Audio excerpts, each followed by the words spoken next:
All right, and yourself? I'm good. I'm good. Well rested because I was in the bed early, Oh, early good. yesterday. I did that actually twice.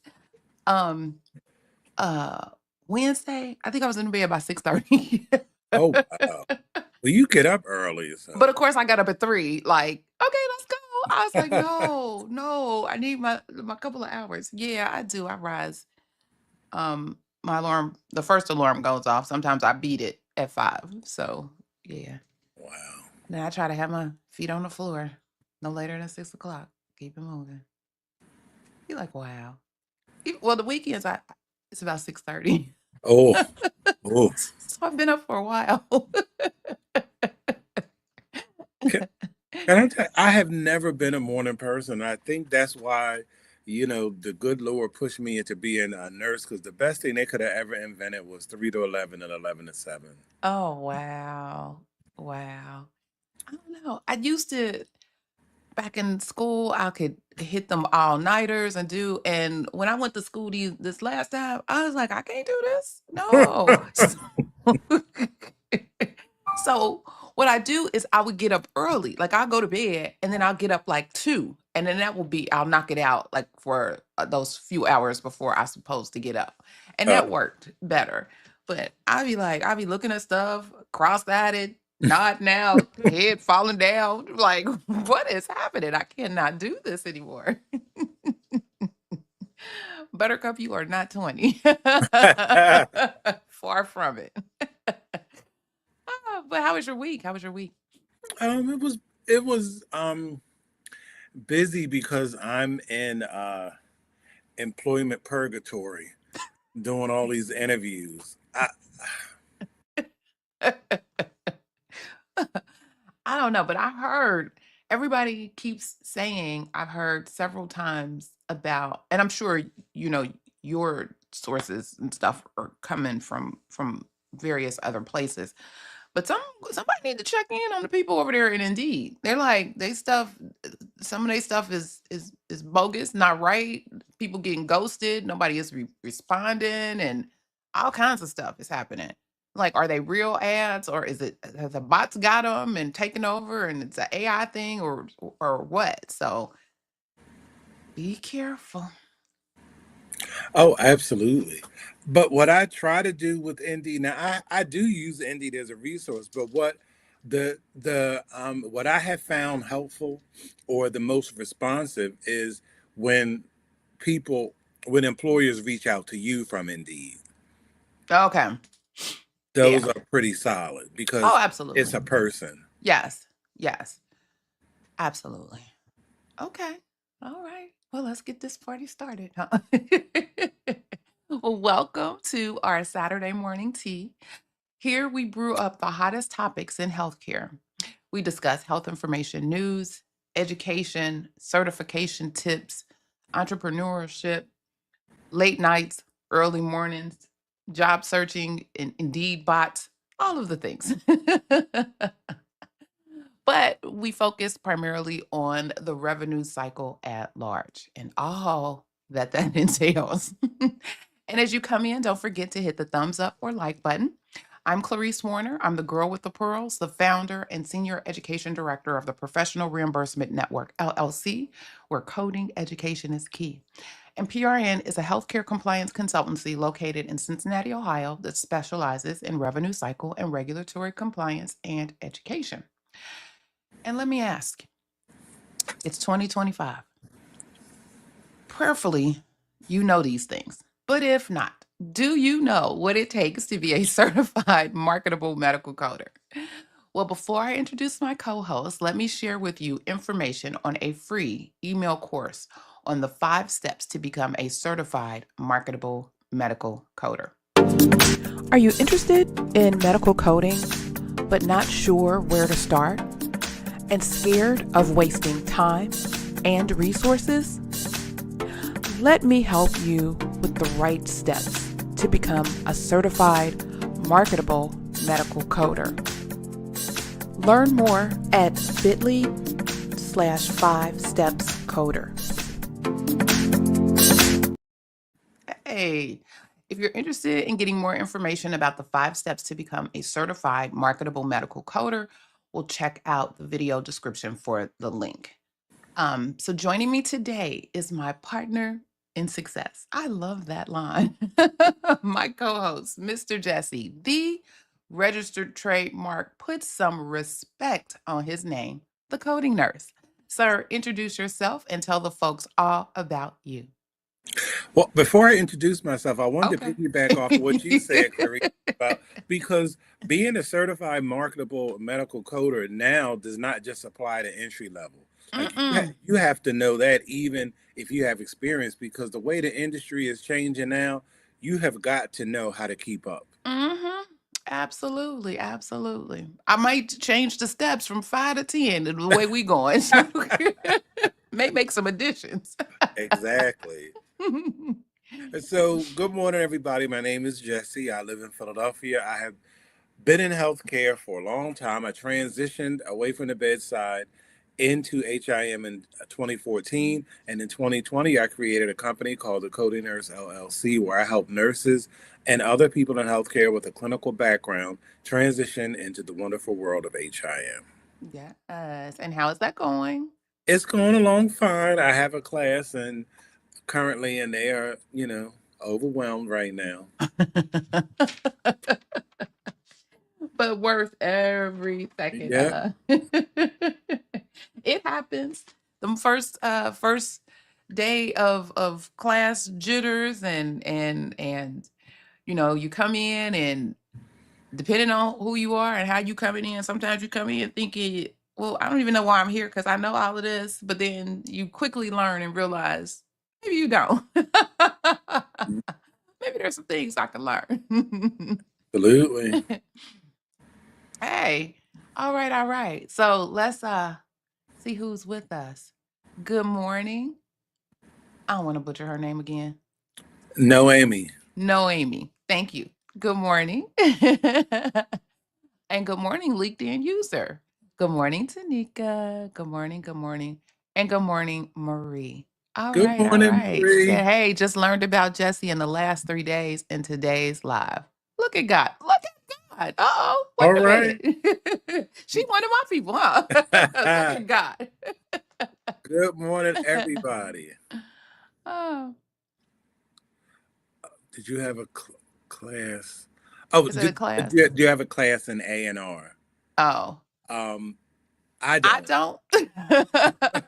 I don't.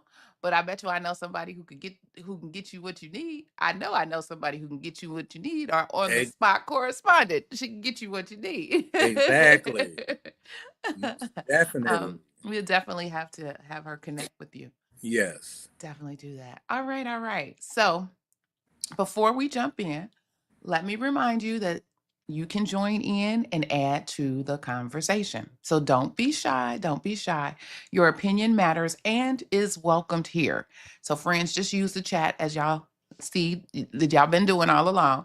The only thing we ask is that you put a Q first if it's a question for us, so we know um, and we see it and we don't miss it. But if you're questioning or asking question amongst yourselves, feel free. Do what you do. We know how it works. All right. Like KCCCC, yes. We'll get you Yes. right. Yeah. So all Noemi has to do is just either like reach out to me or Clarice, like send us an email, and we'll give you the crafty coders contact information. Hmm. Here's my email address if you want to grab that.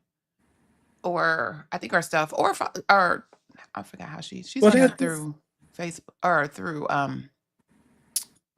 she's on here through, let me go back to my comments. Oh yeah, you on here through YouTube. So yeah, all the stuff is in YouTube in the description. So yes, yes, yes. Good morning, Nikki. Good yes. morning. Good Good morning. morning. Welcome, welcome. All right, all right. So, whew, before we get started, well, let me just say, for those who are joining us or watching the replay, today we are talking a lot of things. So, we're talking about the HCC coding crisis and how things in the game really, really are about to change. If you didn't know, you better know. As well as 2025 HIPAA updates and this uh, managed Medicare Advantage settlement that popped off. We talked, I think, was it just last week? We talked about this huge, large settlement, and lo and behold, this week we have another one that's actually larger. So, oh yeah, we got a lot. We got a lot on our plate today. Okay, but first, let's get into our church announcements, shall we?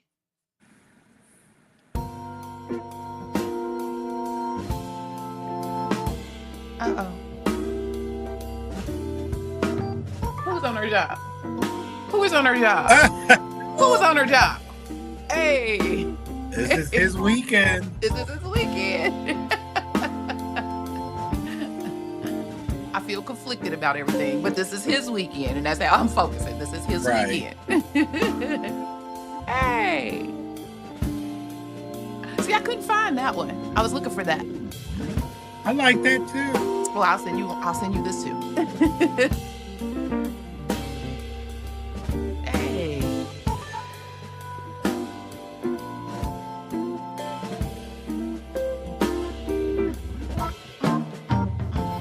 Yes. Yes. See, now I can't clap. I gotta get the double claps in. Yes. All right. So in today's church announcements, our church announcement actually comes from our on the street correspondent, the Crafty Coder. And y'all know United Healthcare Group has a new CEO after the untimely demise of the previous CEO. Let me turn this down some more. Okay. And his name is Andrew Whitty. And he says, healthcare has to, quote, function better, end quote. Okay. So this is an article she sent me from Becker's Payer Issues by Riley Wilson. And it says that the CEO is telling the world that United Health Group is committed to reducing prior authorizations and improving customer satisfaction on the company's first investor call since the murder of United Healthcare's previous CEO, Brian Thompson. So they had a call on the 16th, and he kind of buckled down and said, really, healthcare needs to function better. Said healthcare is in every country is complex and the solutions are not simple. But you should expect this company to continue to work at it, finding what is needed, developing solutions, bringing those solutions to scale, and making a positive impact on the lives of millions of people. Yeah. He also said he is working to make coverage and cost easier to understand, including by investing in technology to speed up approvals for Medicare Advantage patients and reducing the number of prior authorization it requires in Medicare Advantage.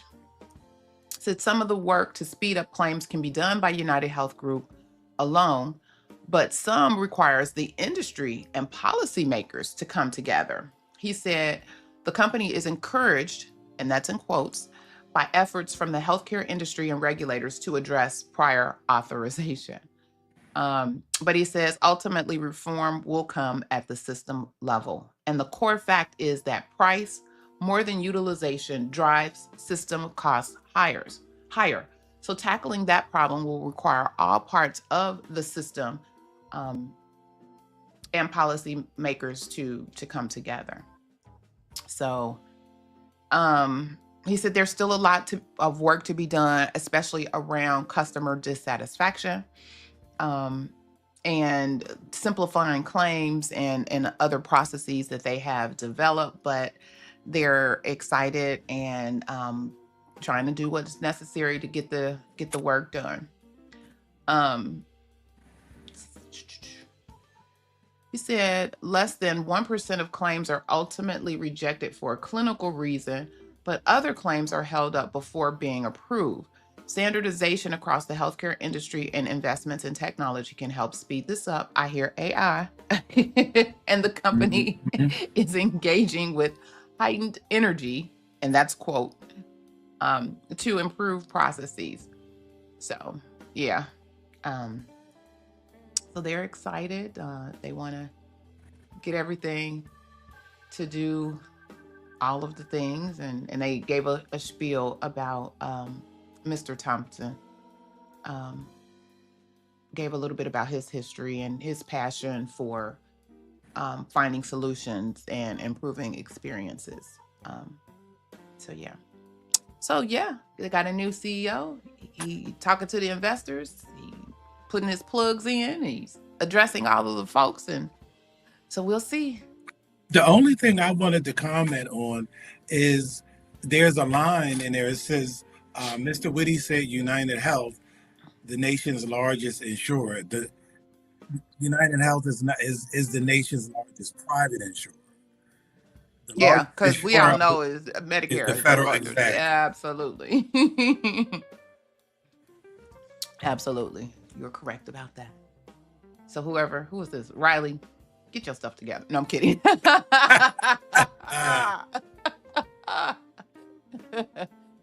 All right, all right. Well, that's all I have. Mr. Jesse, do you have any church announcements? Yes, I do. Oh, all right. Say it with your chest. I have a new ICD 10 CM class that is forming, and it will begin on Wednesday, February 14th. So, All for right. more information, visit thecodingnurse.com to learn more and to get in contact. Okay, what did you do to your mic? Because you done went. Oh, maybe I scooted back a little. I was rocking back and forth.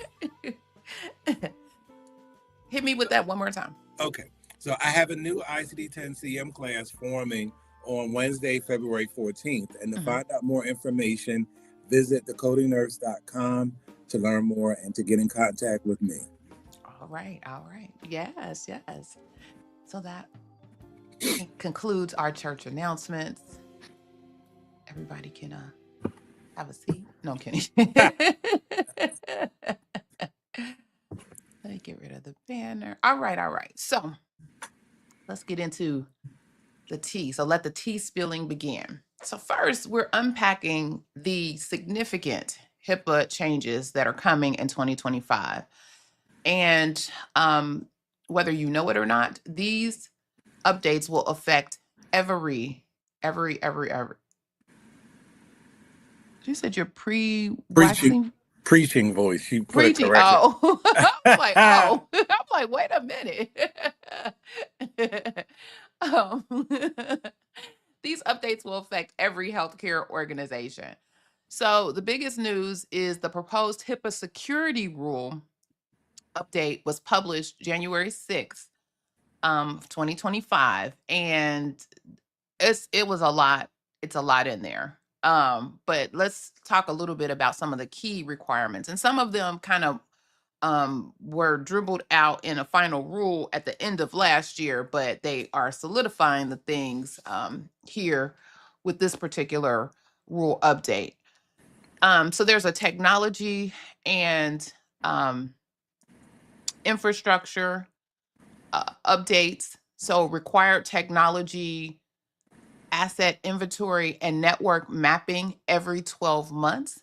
So that's something that will have to happen.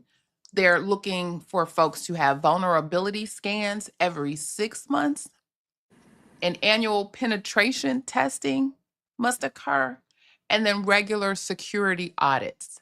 So they're not playing for real. For real. We've had a lot of things happen as it relates to security and in those things in the technology world. And I guess they felt like we have to do all of this stuff.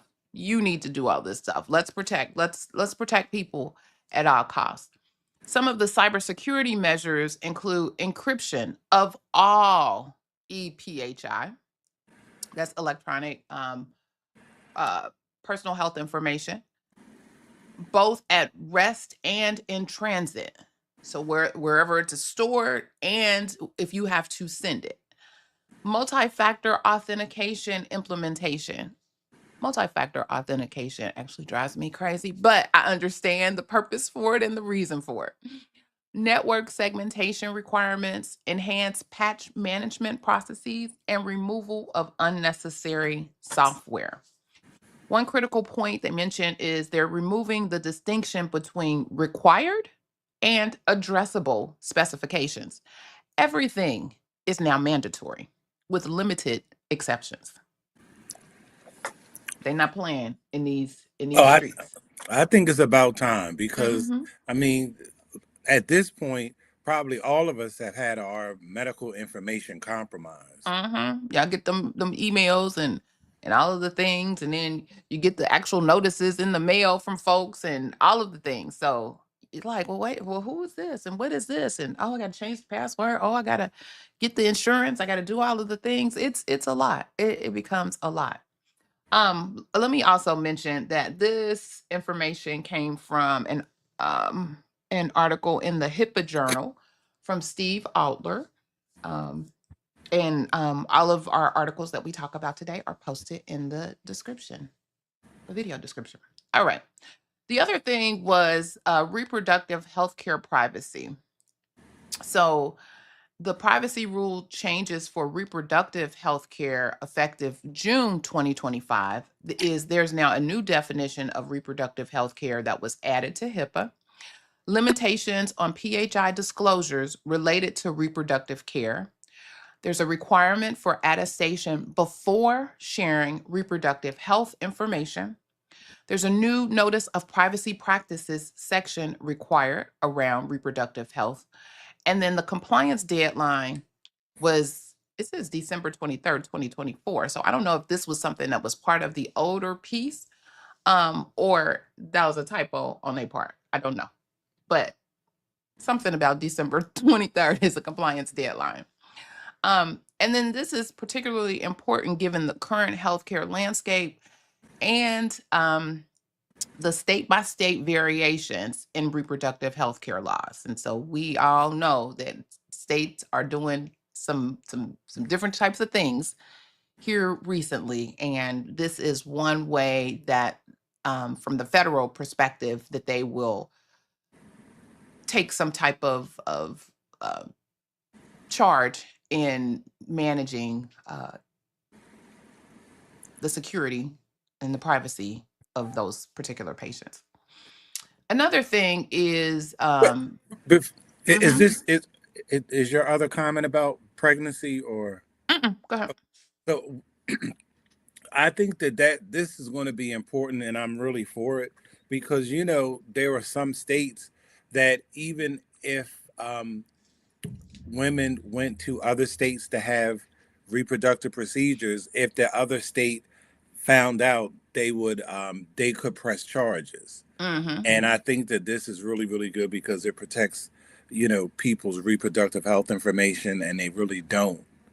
Um, I don't think they need to have access. So Mm-mm. this is good.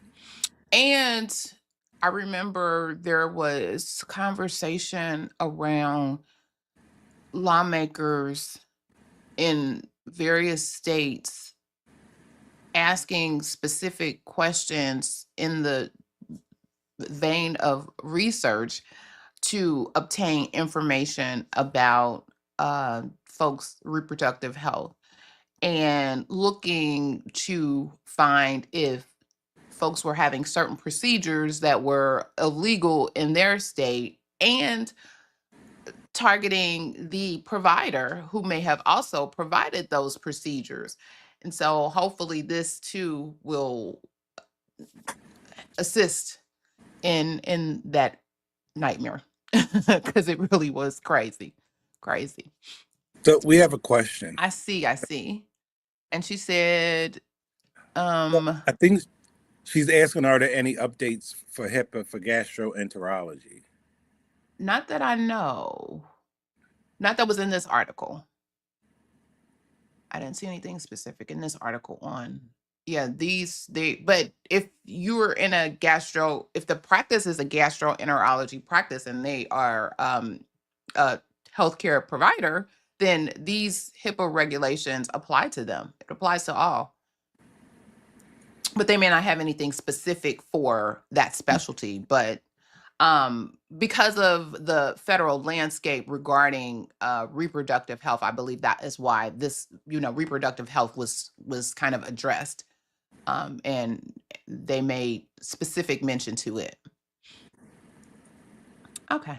The part 2 regulation alignment. So, um your part 2 CFR part or CFR 42 part 2 is around HIPAA for substance use disorders and behavioral health. And so they want to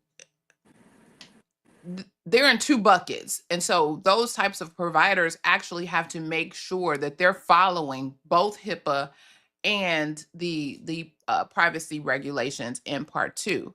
So this new HIPAA regulation kind tries to align um, those regulations with HIPAA for those types of records. So patients can now give broad consent for treatment, payment, and operations. There's also an enhanced patient's rights, including accounting of disclosures. There's a new right to request restrictions. There is a prohibition, get it out, girl, prohibition on discrimination, as well as implementation of breach notification requirements. So those are the things that are happening there. And then here are a few things that are compliance challenges that if you are in the compliance suite of the world that may be keeping you up at night. The costs of implementing all of these new security measures. This might be part of the CFO's up at night problem as well too. And then the training requirements for staff. So you know that you also have to have um, annual training on HIPAA and their requirements. And so not only do you have to have your regular training, but then you have to make sure that you implement training when there are changes and things that come out that are new. Timeline challenges for implementation, integration with existing systems, and documentation updates that are needed. So, Mr. Jesse, did you have any additional uh, comments? Not at this time. Okay.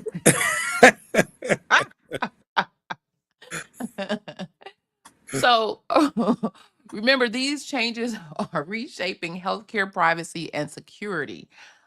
One thing I want you to do is think about how is your organization preparing for this, and what are they doing? Are they sharing information with you all now? Have you been hearing the buzz? Feel free. You can. She started laughing. You can put it in the chat. That sounded like a whole meeting after the meeting, little thing right there, didn't it? But you can also, comment in the chat. Let us know what's happening in your organizations. Okay. Next, let's deep dive into this critical issue affecting HCC coding. Not in the pastor's voice, in the pastor's voice. This article was from Littman Education by Rose T. Dunn. And she Not Rosie. yes, Rosie has been writing articles. Well, she's always done that. And I think Yeah. she does some training on it as well. But she has talked about what is going on in the world of HCC. And it's the problem that's happening with coding from problem lists. And as soon as I saw that, my whole face just contorted. Like, what? Exactly. Why? Why? Exactly. Why? So this isn't just about following rules. Again, it's about ensuring proper reimbursement and compliance. So the core issue is that there was a recent question that she received regarding, can we use problem lists for HCC documentation? And the short answer is no. No. And stop. No.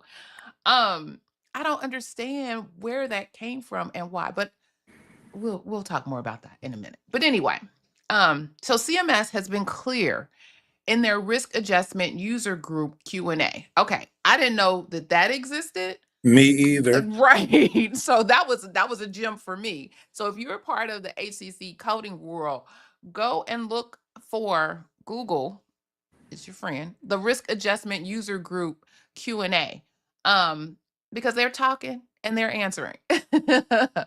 um and it says that problem lists alone are not acceptable documentation. So think about it. A problem list could include any condition a person has ever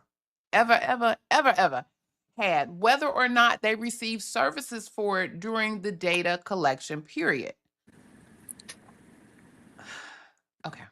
We What's interesting is that even if your progress notes reference the problem list, that still is not enough. We all know what is needed for ACC coding. But And go can ahead. I jump in for a second? But Uh-huh. the problem with that is we've all seen these long problem lists in these charts. But what happens is with AI, all they do is if they see a diagnosis, they flag it. So you have to.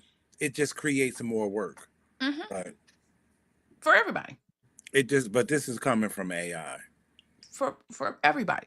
Well, prior to AI, folks especially in certain EHR programs, software, folks were automatically uploading or having their problem list uploaded into their assessment, which was driving me absolutely crazy. That's crazy. Hmm. And they were doing it on a regular basis. So physicians were or providers were under the impression, maybe, I guess, that this is a chronic patient. I see this patient all the time. I see this patient for the same thing. Well, we'll just upload this have the problem list come over in the assessment. And oftentimes things will get missed. So they may only provide information about a couple of things. So it was difficult to determine whether or not this was something that actually met the meet criteria. Oftentimes it did not, because it was just something I didn't even see that because they weren't here for this, or I didn't touch that. So having those EHRs automatically upload the problem list in assessments needs to go away immediately. And or if they're using these AI bots to do things, then they need to train the AI bots on what is appropriate and what is not for when they're looking for keywords or key phrases or what have you in this documentation. But let's talk a little bit again about what we actually need for proper HCC documentation. And we talked about this over and over again. I think Mr. Jesse even got blue in the face one day. We were talking about meat. And meet means monitor, evaluate, assess or address, and treat. So those are the things that you're looking for the diagnoses for that date of service during that time, for that data service, or during the time frame that you are in your um, collection period for documentation that needs to be documented by that provider. So let's break those down. Monitoring means tracking signs, symptoms, disease progression, or regression. For example, documenting blood pressure remains elevated or A1C trending down. So you have to provide the documentation to show that you did monitor, you're tracking things, you're looking at the disease progression or regression from one time period to the next time period. Evaluation involves looking at test results, medication effectiveness, and response to treatment, like noting statin therapy showing positive results with LDL now at goal. Again, that type of documentation is explaining and showing that an evaluation has actually occurred regarding that problem. Assessment or addressing includes ordering tests, having discussions, reviewing records, or counseling patients. Think ordered comprehensive metabolic panel or discuss dietary modifications. Those are the types of things that the providers need to be documenting related to that. Treatment covers medications, therapies, and other modalities. For example, increased metformin dosage or referred to physical therapy. Again, this is documenting the actual treatment for that diagnosis. Remember, if they have multiple diagnoses, then you need to have some meat on them all to show that those things um, were addressed at that encounter. Um, Also, recent feedback suggests that some auditors, whether they are in the managed care or managed Medicare Advantage world or not, but some auditors are actually looking for all four meat elements, not just one. So somewhere, somehow, I don't know. So take note of that. And that will be a significant shift in expectations, but better to be safe than sorry. But how could you get all four in one encounter? Sir, I'm providing the news. Okay. You can document. But all four, you don't, because if somebody has a chronic condition and you're monitoring their labs, what else do you need to do? Like what else needs to be documented? Like because it's one of the four, it's not all four. And so I think while this addresses the diagnosis for your HCC coding, this is actually practical guidance to assist in documenting your medical decision making for your evaluation and management service, which clearly can be documented using all of these things. It's a hand in hand. It's a But hand in hand. but we're talking about chronic conditions, so a chronic condition is not won't be necessarily be and if they came for a follow-up for a chronic condition, then fine. But if they're just randomly mentioned in their A1C, but they're there because they have chest pain, that's going to be your medical decision making. Like you're going to clearly know from the documentation why the person is there. Exactly. So I Exactly. don't. So how do? Why would you need all four elements? That's my question. Like, it doesn't make sense. Okay. And you can divert your question to the risk adjustment. No, okay. No, but currently today, you're right. It doesn't there it's not there isn't any stated requirement that all four are needed. However, again, based on this documentation and this article, there are auditors that are actually stating they want to see all four documented for those conditions that they are counting for HCC. So Now, that's just something to think about. but who's gonna push back because all this is going to do now. If I were a provider, I would lose my mind because why would you have to document all four elements for every condition you document?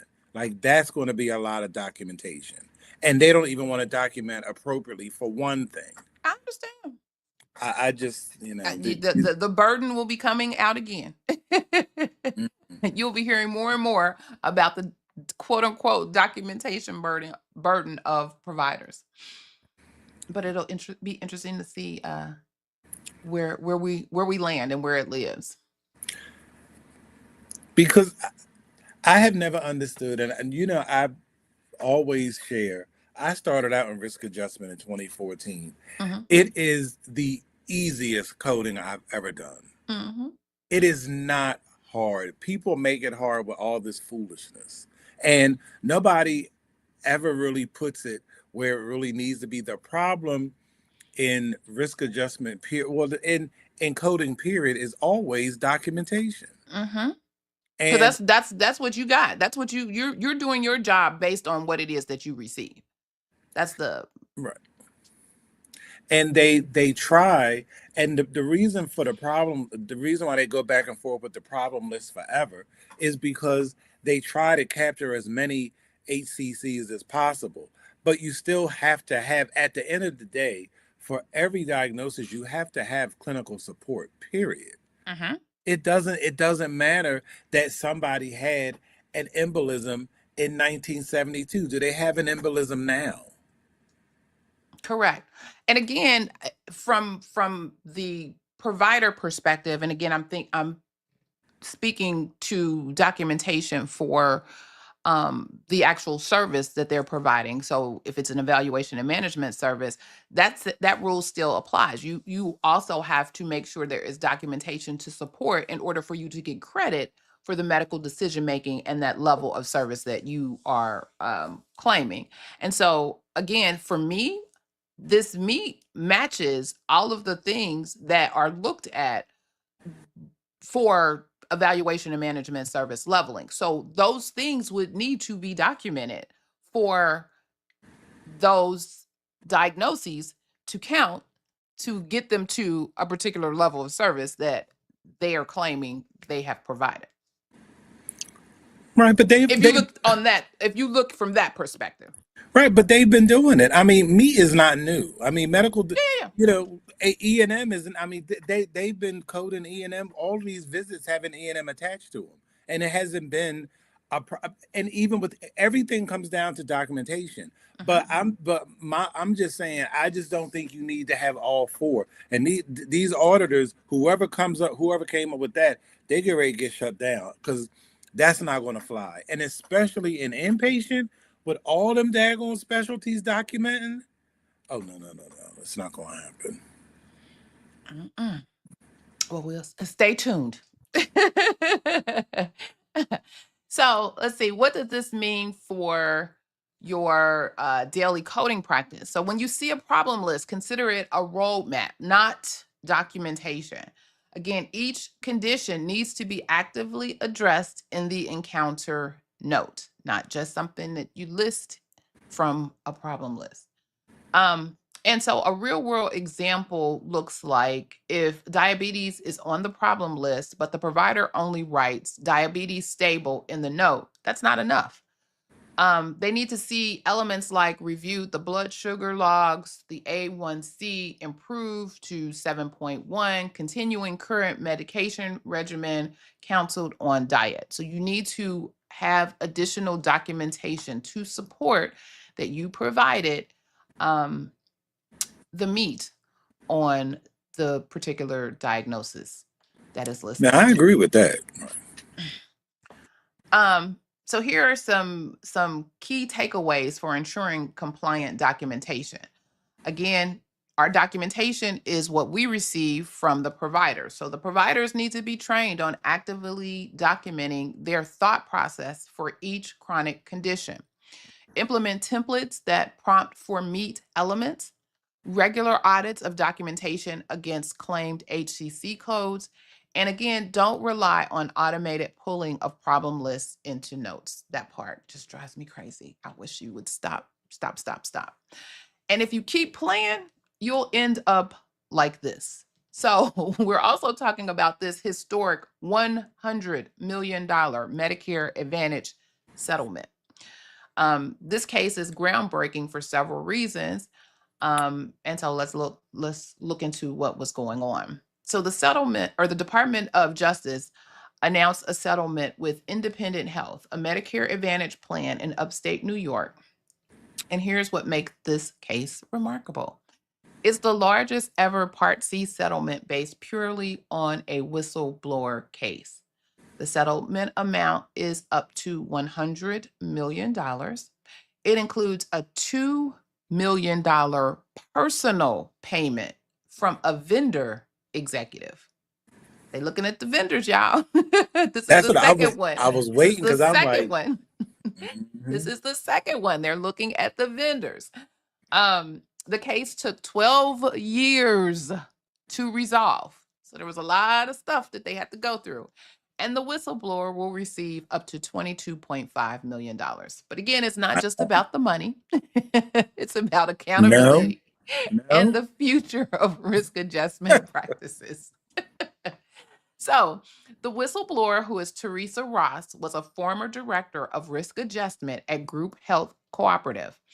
What's fascinating is that she wore a wire to support the government's investigation. As soon as I saw that, all I could think about was Bad Boys when they had the girl walk into the water to make sure if she got on the wire or not that they could talk. You're gonna have everybody we being pat down for wires. But anyway, um, The common thread between this case and an earlier 6.4 million settlement with Group Health Cooperative is the vendor DXID and its CEO Betsy Gaffney. Both organizations use DXID's services for chart review and risk adjustment. So let's talk about why this matters for Medicare Advantage plans and providers. The case highlights issues with contingency fee arrangements and risk adjustment. It demonstrates the Department of Justice's focus on individual executive liability. The settlement addresses the practice of retrospective diagnosis additions. It reveals problems with asking doctors to sign forms adding diagnoses up to a year after patient visits. And then the case underscores the importance of proper documentation and coding practices. This settlement is part of a larger pattern of enforcement actions targeting risk adjustment practices in Medicare Advantage. And so this settlement sends kind of a clear message to the industry. Vendors and executives can be held personally liable. We're seeing that. This is at least the second one that's been brought to my attention. Contingency fee arrangements will face scrutiny.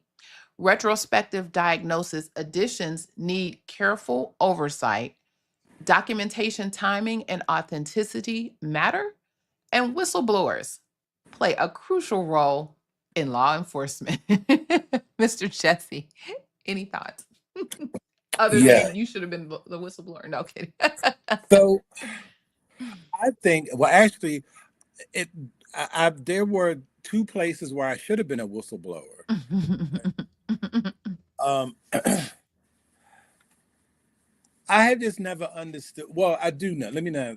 So, a lot of these companies outsource their risk adjustment to companies, Mm, and these companies are incentivized to find additional HCCs. mhm, So that's really where all this comes from. It's just greed. And they play in the gray area because if you hire somebody to do work and those people come back with recommendations, you're going to think, okay, well, as a company, this is what I paid you to do, so I'm going to implement what you said implement.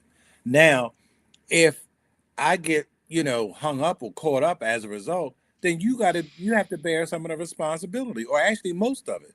And mhm, I totally agree with that. mhm, But risk adjustment is not hard. It really is not. I mean, it is very clear. Like, the government provides a list of codes that risk adjust point blank. mhm, They also provide an Excel spreadsheet for you to check to see if the code is on the list mhm, point blank. mhm. When you put that code on that, when you code that particular code, you should have already gone through the meat process. So you shouldn't be putting down something that wasn't validated. Correct. So I don't understand. Well, I do understand because for number one, the production for HCC coding is ridiculous now. Really? It's ridiculous. So people can't do a thorough deep dive to really accurately check what's going on. I mean, if it's like if it's like a visit, that's kind of simple. Mhm, But even a visit doesn't really capture everything because very few people go strictly to their PCP, especially for chronic conditions. People who have chronic conditions have specialists mhm, that they see aside from their PCP. So mhm, you have to look through the system for specialist notes. You have mhm, to look to see where is this person being seen for oncology? Where is this person being seen for rheumatology? Where is this person being seen for cardiology? So you have to look and see. Like and also the government provides a list of their problematic cases, their mhm, problematic codes. mhm, All you have to do is if you are doing this, all you have to do is have a system in place that when certain codes come up, they're automatically flagged for a more thorough review mhm, to make sure that you have meat. mhm. But once again, it goes back to the oncology notes because you'll have a doctor, I've seen it. You'll have a PCP write breast cancer. They don't say history of. They don't say nothing, Then they and so say you're breast thinking, cancer. Then they'll say followed by oncology or follow. But then when you look at oncology, if you can find one, The person had treatment last year. That was the last time they had treatment, last February. That is not active. Correct. Correct. But And so it you takes can't count that towards your ACC. but it takes time to find that information. And they want these crazy production because they think it's volume, but it's not quantity, it's quality. Absolutely. And But that's they what the coding should that should always lead with any type of coding that is being done. And unfortunately, they don't get these it. organizations, right, and they're looking for quantity in dollars, and you know, when they could save a lot of money by making sure things are done appropriately on the front end versus all of the different folks and people that then have to touch it on the back end in order to correct them. And or if you then get into an audit situation where unfortunately you're going to pay out even more money. So do the right thing on the front end. How about that? And Let then me also it's just one more, just last thing. And then it's also is poor training mhm. because they have too many people in these positions who don't know jack. How can you be a supervisor, a risk adjustment supervisor? You never code a risk adjustment. What are you doing? Who can I ask if I can't? Managing people? No, okay. This is not little league, Sir. These are people's lives. This is and it's documentation. This is money. reimbursement. I just wanted to level set because I know I don't want to talk over somebody who may just be new and not understanding specifically what this really means. So, Medicare Advantage is a Medicare alternative system to traditional Medicare. And so the government partners with private insurers and pays them a premium to cover the Medicare beneficiaries. The premium payment is generally higher if the beneficiaries have more documented health conditions. That's why it's more advantageous to have multiple diagnoses or multiple conditions, chronic conditions that are being actively treated. So, as a result, there is an incentive to make patients appear sicker than they are in order to increase their risk adjustment factor or RAF score. So they're getting scores based on, and to Mr. Jesse's point, all that information is on that spreadsheet that the government puts out. So you know what the RAF scores are. You know how to play the game, if you will. However, your documentation has to support whatever the game is that you're trying to play. And if it doesn't, that's where you get into problems. And then that's where you are subject to what is known as risk adjustment fraud. So, and then Medicare sets up specific rules for medical record documentation and sourcing. And again, these folks that were part of this particular um, uh, case got caught up with all of the things. Yes, yes, yes. And Medicare Advantage is becoming such a hot potato that a lot of insurance plans are starting to cancel their Medicare Advantage. And I don't blame them. If you can't do it right, then don't do it at all. Don't do it at all. That should be the theme for 2025. You can't do it, right. And it's okay. You have established a certain type of business. You've established a certain reputation for the business that you're doing. If you can't do that, it's okay. Just because Johnny doing it don't mean you got to do it too. Do what you know. Focus on what you do and aim in excellence around those things. That's a word right there. That is shown enough a Yeah. word for a lot of folks. All right. Any final thoughts on these articles, Mr. Jesse? No, but I just would just say for the coders involved in any type of coding, it is really on you to know how to code compliantly. Mm-hmm.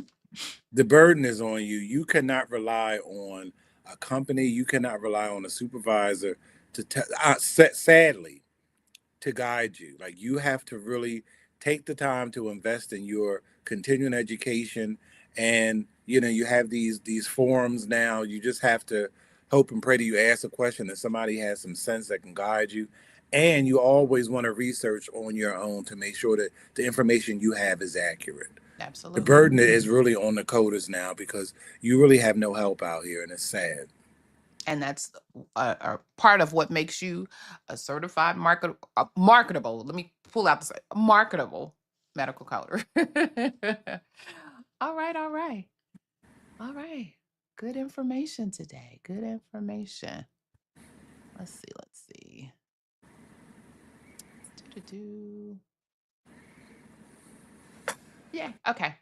Thirsty for fresh perspectives on the healthcare revenue cycle. Well, by becoming one of the PRNT sippers, you'll join a community of sharp minds who savor the complexities of the healthcare revenue cycle. So, why sip alone when you can steep in knowledge together? Come, let's spill the tea on industry insights. So, what you can expect as a valued member of the Tea Sippers: exclusive healthcare insights, gain access to in depth articles, webinars, and resources covering the latest healthcare trends, compliance updates, and revenue cycle best practices. Early access: be the first to receive expert insights and guides, ensuring you stay ahead in the ever evolving healthcare industry. Personalized support: enjoy direct access to our team of experts for guidance on medical coding, compliance issues, and revenue cycle management. We're here to answer your questions and support your professional growth. And then my favorite, the community connection. So join a private community of healthcare professionals where you can network, share experiences, and collaborate on finding solutions to common challenges. So by supporting us, you're not only advancing your healthcare knowledge and career, but also contributing to the success of the Professional Reimbursement Network, LLC, a resource that empowers healthcare professionals like you to thrive in their roles, goals, and dreams. So thank you for considering becoming a member of the Tea Sippers. For the cost of 2 cups of tea, you can join the community. Check out the link in the description of the video. You can also go to bit.ly/ the PRN Tea Sippers to get more information. Your support means the world to us, and we look forward to helping you excel in the world of health information and healthcare revenue cycle. I swear I'm gonna make my commercial. I am. All right, y'all. Well, thank you again for joining the Saturday morning tea or checking out the replay. Let me ask you, was the tea spilled today? Put your teacups in the chat. Let us know if you got something in one of these articles. Did you learn something? Again, I learned about a whole Q&A that I need to be, y'all looking in forums. I'm going to Q&As to see what's what's happening. Absolutely. Now, before we sign off, I've got a special request for all you amazing viewers out there. If you found this episode helpful, don't keep it to yourself. Share the knowledge with your colleagues or even your frenemies by hitting that share button. And hey, why not subscribe to our channel while you are at it? That way, you'll never miss a drop of our health information, compliance, revenue cycle, and medical coding tea. Got thoughts, questions, or experiences that you want to share about today's topics? Well, we'd love to hear from you. So drop a comment below and let's keep the conversation brewing. And if you enjoyed this episode, give it a thumbs up. It helps more healthcare professionals find our content.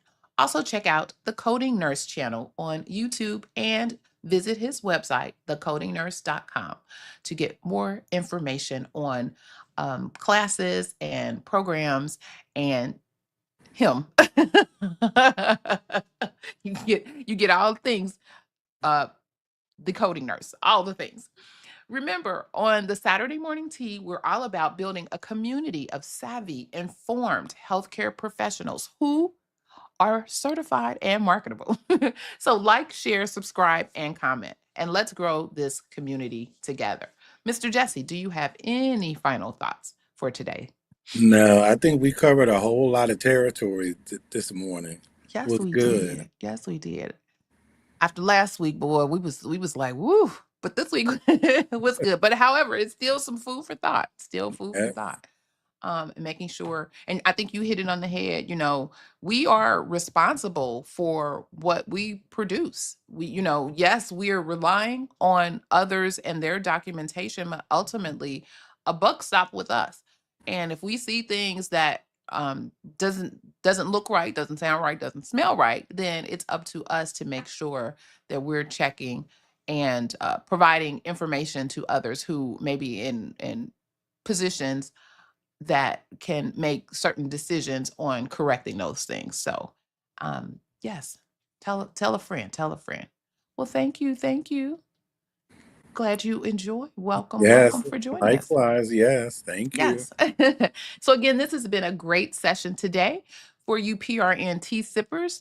Remember, we have our meeting after the meeting at 10:15 a.m. So check your links over in Patreon. And remember, be safe, be kind, and don't wish for it, work for it. Until next time, take care. Have a great weekend. Happy And MLK happy, Day. right, I was just about to Yes. say, let's focus. Happy MLK Day. Let that be the focus. All righty. All right. Talk soon. Bye bye.